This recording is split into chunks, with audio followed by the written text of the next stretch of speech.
2021년도를 시작한 게 엊그제 같은데 벌써 마지막 주일을 저희가 보내고 있습니다. 한 해 동안 여러 일들이 있었고 쉽지는 않았지만 하나님의 은혜로 우리가 여기까지 왔는 줄로 믿습니다. 우리 이 시간 함께 먼저 하나님 감사합니다 라고 말했으면 좋겠습니다. 같이 한번 해볼까요? 하나님 감사합니다. 이상하네요. 이게 서로 옆에 인사하라 그러면 잘하시면서 하나님께 말하라 그러니까 조금 어색하신 것 같아요. 그럼 옆에 분하고 인사하겠습니다. 한 해 동안 수고 많았습니다 라고 인사하겠습니다. 네. 잘 몰라도 인사해 두세요. 천국 가면 다 만날 분들이니까. 어제도 저희가 교회 오고 오늘도 오니까 주일이 계속 되는 것 같습니다. 어떤 신학자는 이 성탄절에 대해서 인간이라는 보재기 위에 하나님의 하늘의 복을 한없이 내려주신 사건이다라고 표현을 했습니다. 예수님께서 인간의 몸을 입고 오시사 우리에게 한없는 복을 내려주신 사건이라는 것이죠. 그래서 십자가 사건만큼 이 성육신 사건이 중요합니다. 오시지 않았으면 십자가도 못 지셨잖아요. 그런데 우리의 몸을 입고 오늘 본문에도 보면 여자에게 나셨다라는 것은 인간의 대표로 오셨다라는 것이고 율법 아래서 나셨다라는 것은 율법 아래에 있는 우리를 속량하기 위해서 오셨다라는 것이죠. 우리가 성탄절을 지냈는데 이제는 예수님의 사람으로서 날마다 새로워지고 예수님을 닮아가는 우리 성도님들 되시길 간절히 축원드립니다. 특별히 한 해를 마무리하고 이제 내년을 바라보면서 여러 가지 생각들이 들겠지만 우리는 날마다 새로워져야 돼요. 날마다. 천국 가는 그날 우리가 이제 우리의 인격과 우리의 모든 그 마음들이 영성이 완성되는 것입니다. 천국 가면 그냥 하나님께서 새로 이렇게 세팅을 해갖고 딱 주시는 게 아니라 우리가 여기서 훈련한 만큼 우리가 만든 인격만큼 간다는 걸 기억하시고 날마다 힘써야 됩니다. 천국 가면 그냥 하나님이 싹 깨끗하게 해주시는 게 아니에요.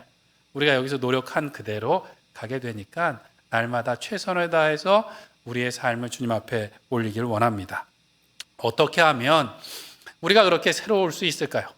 날마다 옛사람을 벗어버리고 예수님으로 옷 입는 삶을 살아야 됩니다. 그게 우리의 개혁신앙이에요. 개혁신앙.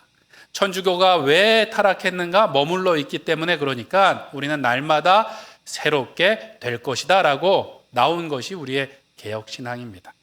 오늘 본문에 나오는 사도 바울도 이러한 이야기를 하고 있어요.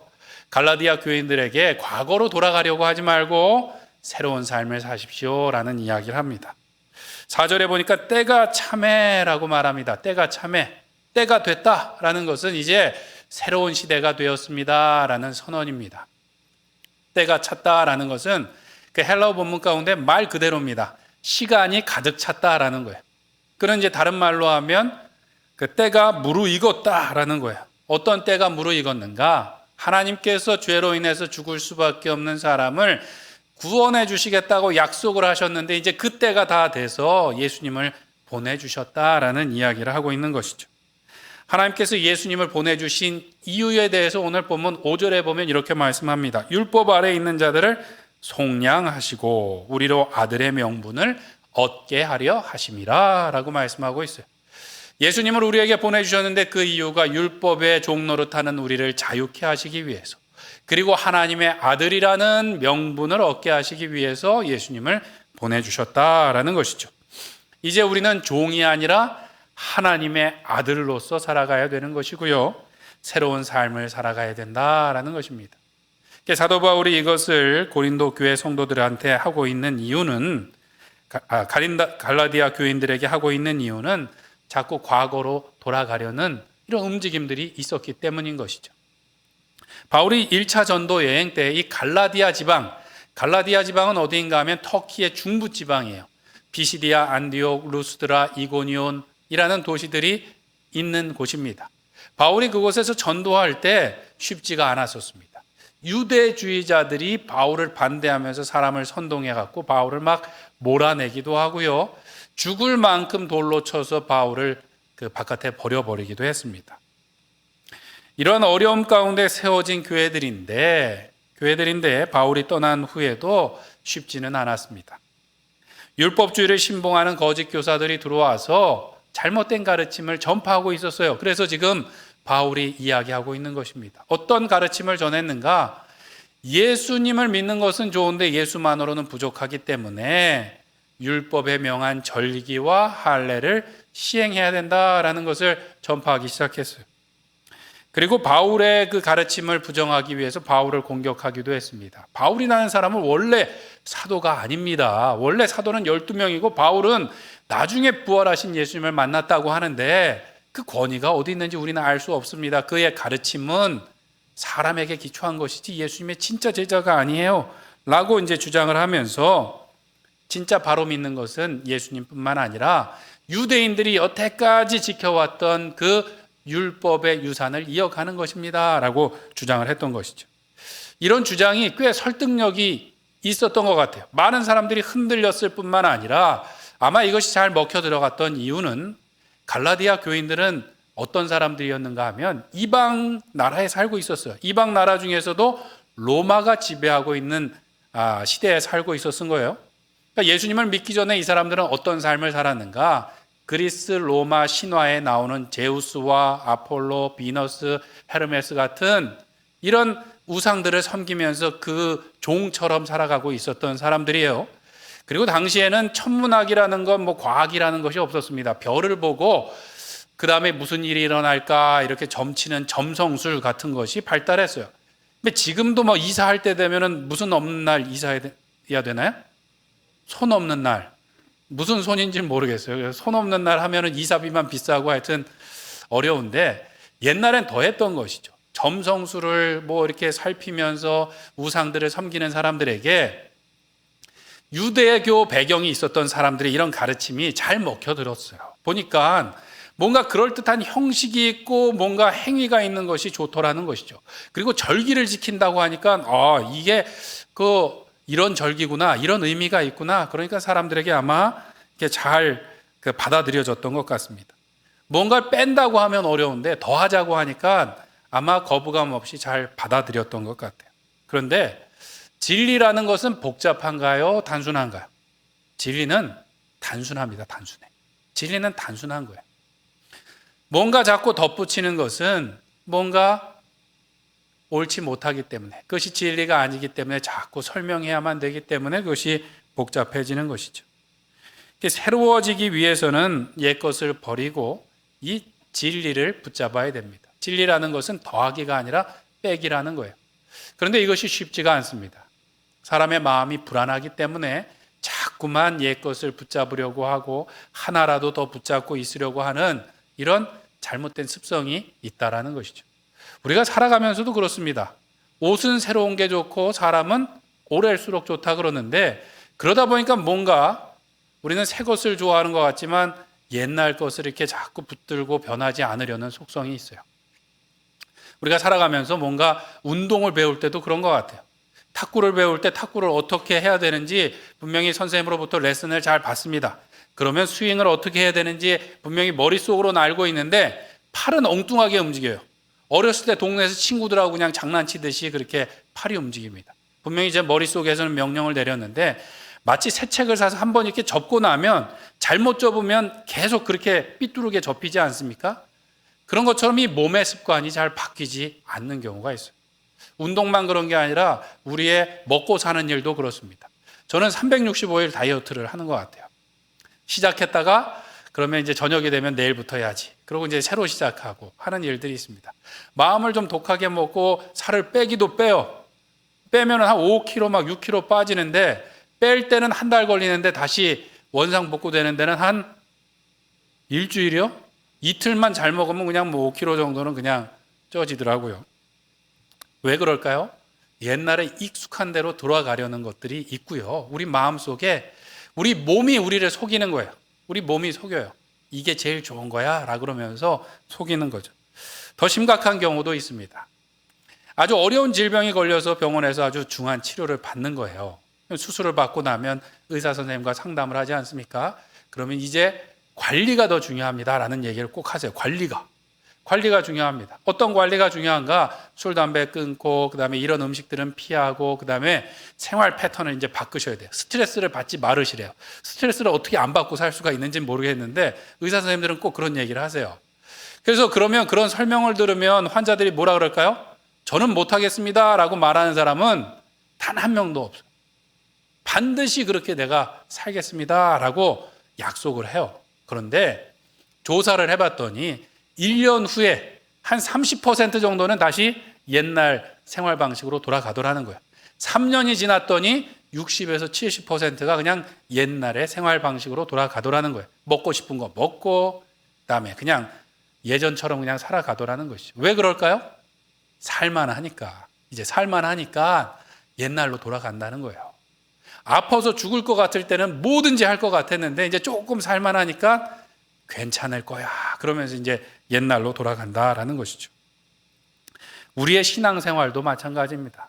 어려운 일을 만나면 뭐 못할 일이 없을 것 같아요. 하나님 살려만 주시면 제가 앞으로는 주님만을 위해서 살겠습니다 라고 말하는데 조금 살만하면 이제 내 일이 바빠지는 것을 보게 됩니다. 제자 훈련을 하고 은혜 받을 때는 새 사람이 될 것처럼 우리가 마음의 다짐을 하는데 조금 살만하면 바쁜 일들이 생기곤 하는 거죠.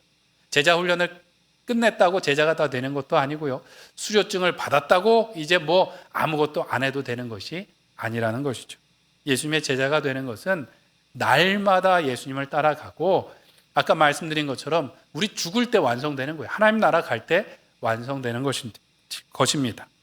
날마다 이렇게 옛사람을 벗어버리고 예수님을 닮아가야 되는데 어떻게 해야 되는가? 첫 번째로 우리는 종되었던 그 모습을 벗어버려야 됩니다. 먼저 옛것을 벗어버려야 새 사람이 될 수가 있어요. 우리 5절 말씀을 한번 같이 읽겠습니다. 시작. 율법 아래에 있는 자들을 속량하시고 우리로 아들의 명분을 얻게 하려 하심이라. 아멘. 율법 아래에 있는 자들을 속량하시기 위해서 예수님이 오셨대. 그럼 율법은 나쁜 것인가? 그렇지 않습니다. 율법도 하나님께서 주신 은혜예요. 요한복음 1장에 보면 예수님의 오심을 은혜 위에 은혜로라 라고 말씀합니다. 첫 번째 나온 은혜는 무엇인가? 모세를 통하여 주신 율법을 통하여 우리가 죄를 깨닫고 하나님께 나아갈 수 있는 방법이 있었는데 이것은 완전한 것이 아니라 임시적인 것이었고 예수님을 통한 구원의 예표와 같은 것이었어요.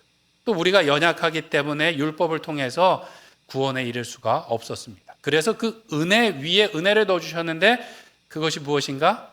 예수님의 구원의 은혜를 넣어주셨다라는 것이죠.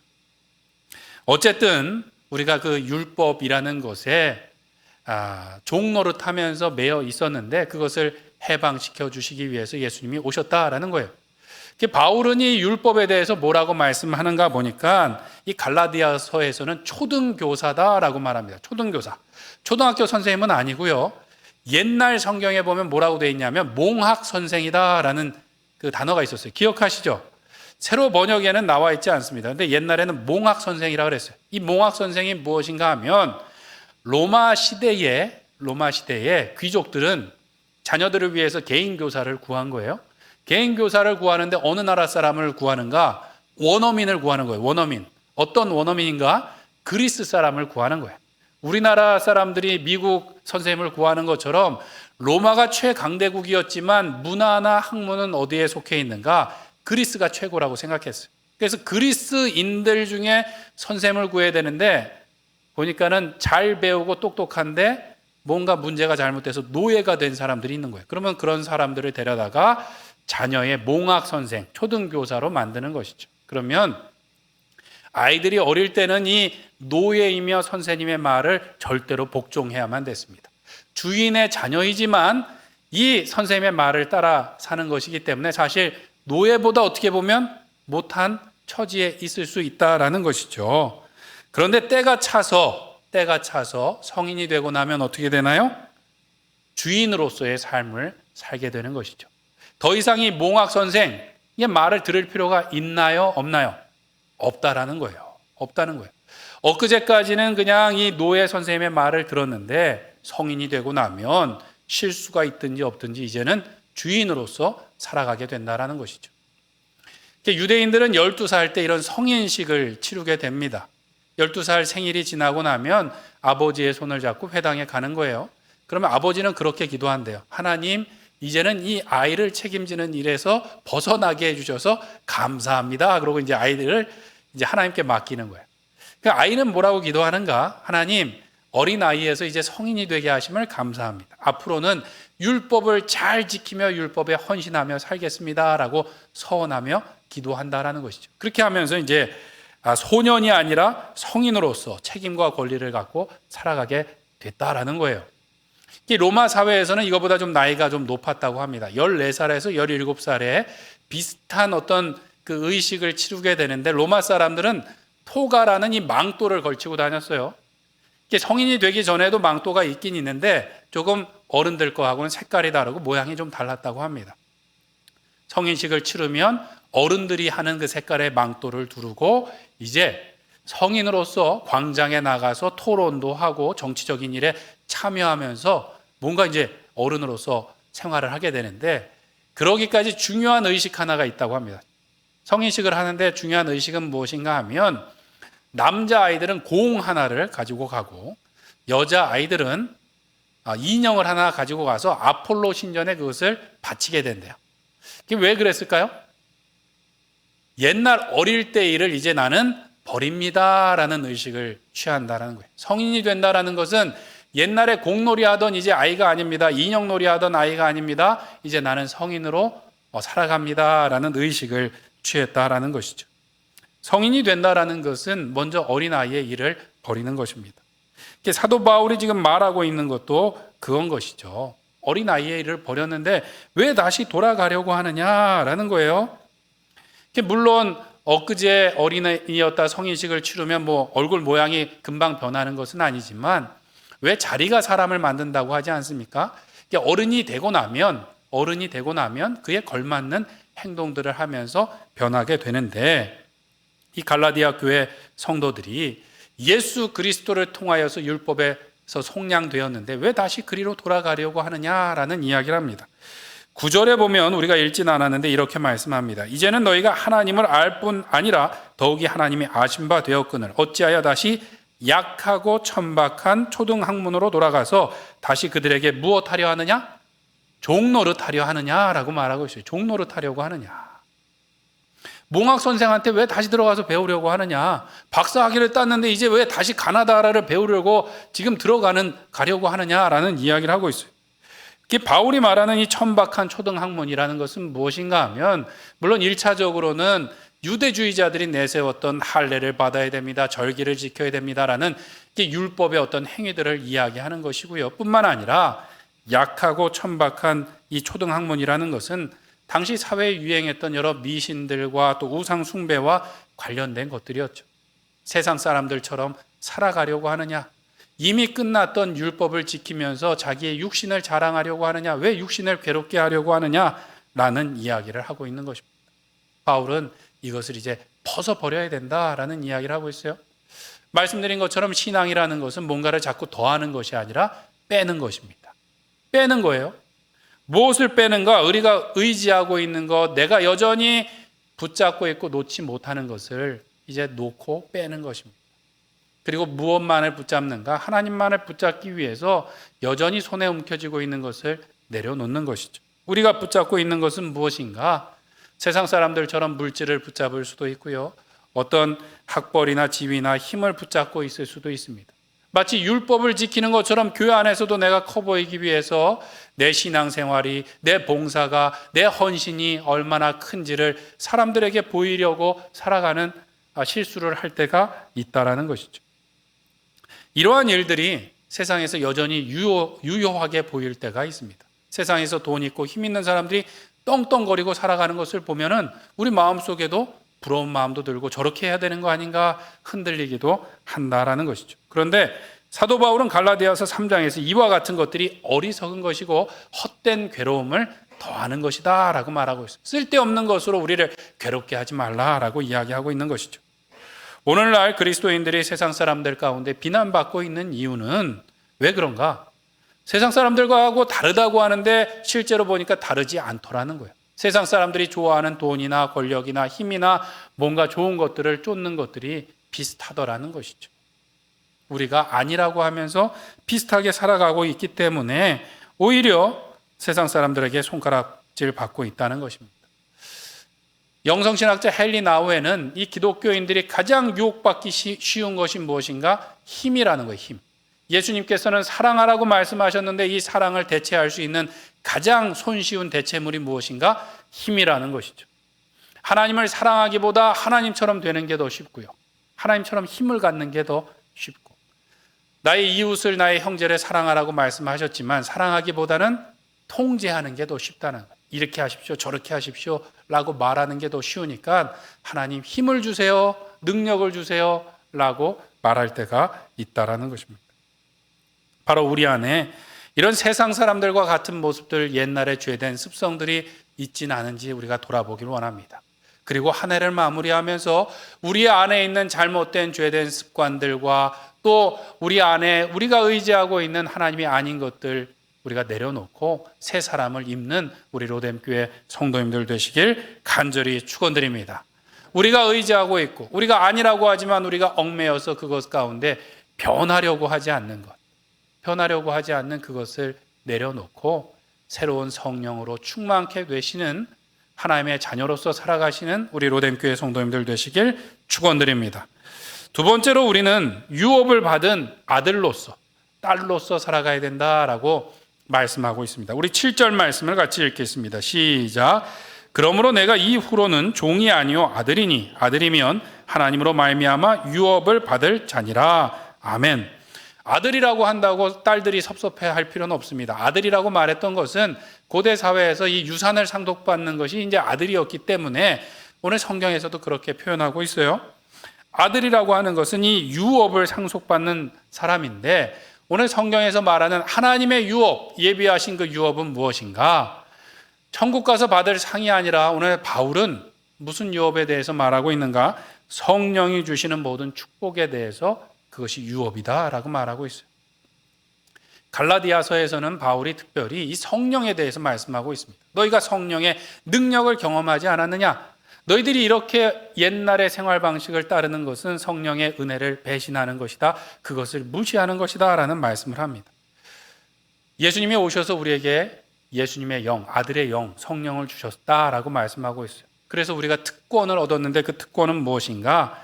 하나님의 자녀가 되었고요. 오늘 성경에 보니까 우리 읽은 본문에 보면 하나님을 아빠라고 부를 수 있게 해주셨대요. 아빠.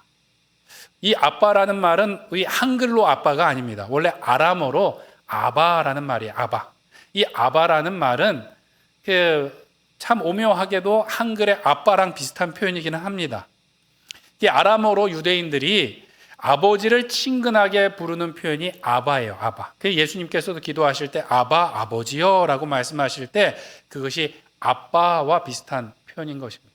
성령께서 우리에게 오셔서 하나님을 아빠라고 부를 수 있게 해주셨대요. 아빠라고 부른다라는 건 어떤 표현인가요? 친밀함의 표현이죠. 친밀함의. 그리고 하나님을 아빠라고 부른다라는 것은 삼위일체 하나님의 그 신비한 관계 가운데 우리가 들어간다라는 것을 의미합니다. 하나님과 이런 친밀한 관계를 누리는 아들이 되었는데 왜 자꾸 예전의 몽학 선생 그 초등 원리를 따라서 살아가려고 하느냐? 그것은 성령의 은혜를 거스리는 것이다 라고 바울이 이야기하고 있는 것이죠. 감리교의 창시자라고 할 수 있는 요한 웨슬레는 젊어서 신앙생활을 열심히 하고자 했습니다. 조금 더 나은 그리스도인이 되고자 옥스퍼드 대학을 다니면서 홀리 클럽, 거룩한 동아리라는 것을 만들어서 신앙생활을 했어요. 어떻게 했는가? 시간을 정해놓고 성경 공부를 모여서 같이 하고 금식 기도를 또 시간을 정해놓고 하고 또 어려운 사람들에게 복음을 전하기 위해서 감옥과 공장을 돌면서 복음을 전파하고 또 어려운 사람들에게 옷과 먹을 것을 나눠주고 또 그 자녀들에게 공부를 가르쳐주면서 열심으로 신앙생활을 했다는 거예요. 그 결과는 어떻게 됐을까요? 자꾸 사람들이 한 명 한 명 떨어지더라는 거예요. 예수님을 잘 믿자고 했는데 사람들이 왜 떨어져 나갈까 생각해 보니까 요한 웨슬레가 이게 내 열심으로 산 것이었구나 라고 하면서 오직 구원은 하나님을 믿는 믿음으로만 나가는 것이고 내 열심과 내 행위로 나가는 것이 아니구나 라고 깨닫고 나서 나중에 그때를 회고할 때 나는 그때 아들의 믿음이 아니라 종의 믿음으로 나갔었다라고 이야기합니다. 종의 믿음. 아들의 믿음은 무엇인가? 자유함이에요. 또 친밀함입니다. 뭔가 걱정함으로 내가 뭘 많이 해야지 아들이 되는 것이 아니죠. 뭔가 내가 많이 해야지만 딸이 되는 것이 아니라 우리는 이미 딸이고 아들인 거예요. 우리는 자유함 가운데 사랑함으로 하나님께 또한 우리의 가족된 우리의 지체들에게 그냥 하면 되는 것이죠. 아들의 믿음은 무엇인가? 친밀함이라는 거예요. 그걸 누가 주시는가? 성령님께서 주시고 성령님께서 우리로 하여금 하나님을 아빠, 아버지라고 부를 수 있게 해주셨다라는 것입니다. 이게 왜 중요할까요? 왜 굳이 성령께서 주시는 은혜가 하나님을 아버지라고 부를 수 있다라고 말하고 있어요? 하나님을 아버지라고 부른다라는 것은 뭐가 된다는 것인가 하면 대화가 된다는 거예요. 대화가. 하나님을 아버지라고 부르면서 대화가 된다라는 것은 기도한다라는 것을 의미하는 것이죠. 친밀하게 기도한다. 이 친밀함이라는 것은 기도를 통하여서 그 능력이 드러나게 되는 것입니다. 하나님을 아빠라고 부른다라는 것은 기도를 통하여 새 사람으로서 새 능력으로서 아들로서 살아갈 수 있다라는 것이죠. 그래서 존 스토어트 목사님이라는 분은 이런 이야기를 했습니다. 하나님의 목적은 아들의 신분과 지위를 갖도록 아들을 보내셨고 우리가 아들로서 살아가도록 성령을 보내주셨는데 우리가 기도 중에 그것을 경험할 수 있다는 것이죠. 은밀한 친밀함 가운데 우리가 종이 아니라 아들이라는 것을 기도 가운데 경험하고 기도 가운데 그것을 느낄 수 있다라고 말씀하고 있습니다. 성령께서 우리에게 주신 유업, 우리의 특권은 무엇인가 하면 하나님을 아버지라 부르며 담대하게 그 은혜의 보좌에 나갈 수 있는 것인 줄 믿습니다.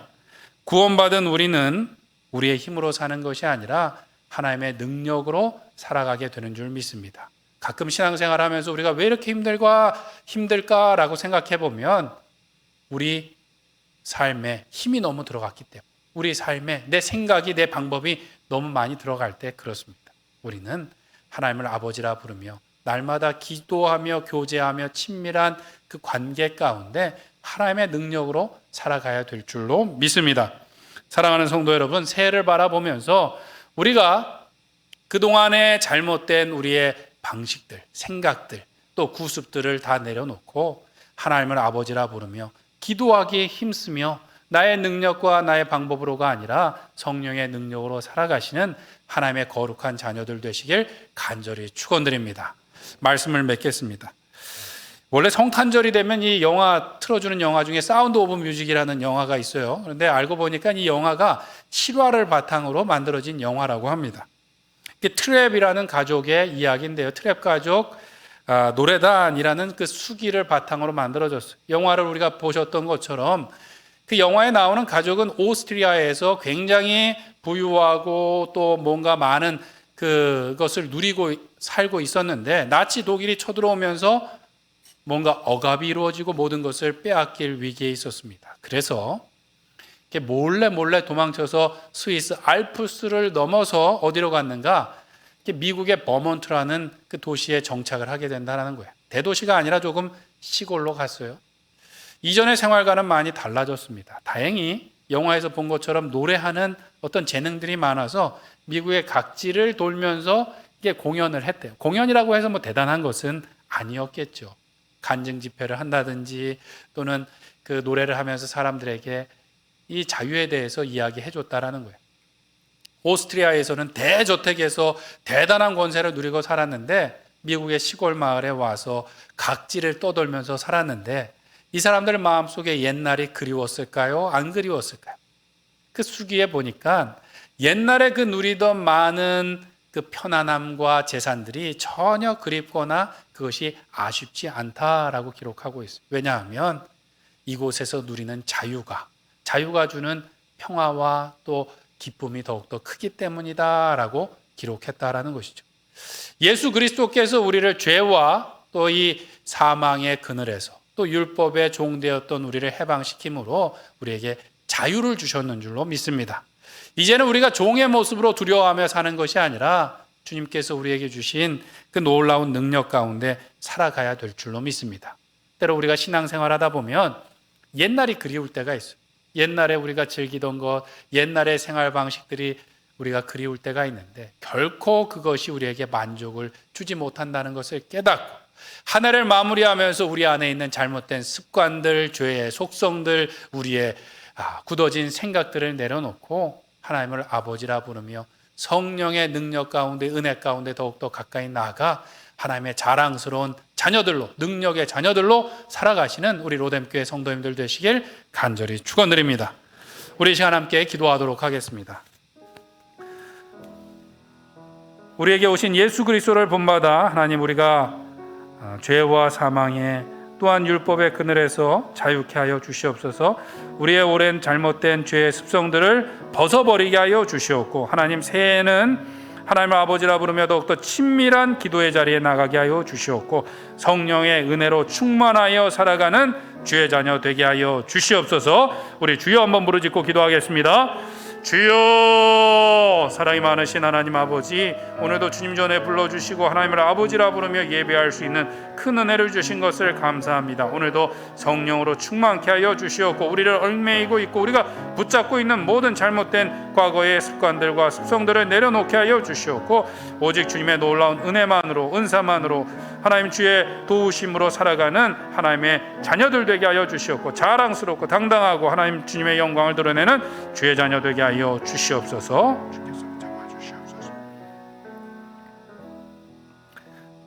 사랑이 많으신 하나님 아버지, 2021년도를 잘 지내고 하나님 앞에 예배하게 하심을 감사합니다. 마지막 이 예배의 시간, 이 마지막 때에 하나님 우리 속에 있는 잘못된 습관들과 죄의 속성들을 다 벗어버리게 하여 주시옵고, 오직 하나님을 아버지라 부르며 날마다 친밀한 교제 가운데 나가게 하여 주시옵고, 주의 자랑스러운 자녀들로, 능력 있는 자녀들로, 은혜가 넘치는 자녀들로 살아가는 우리 모든 성도님들 되게 인도하여 주시옵소서.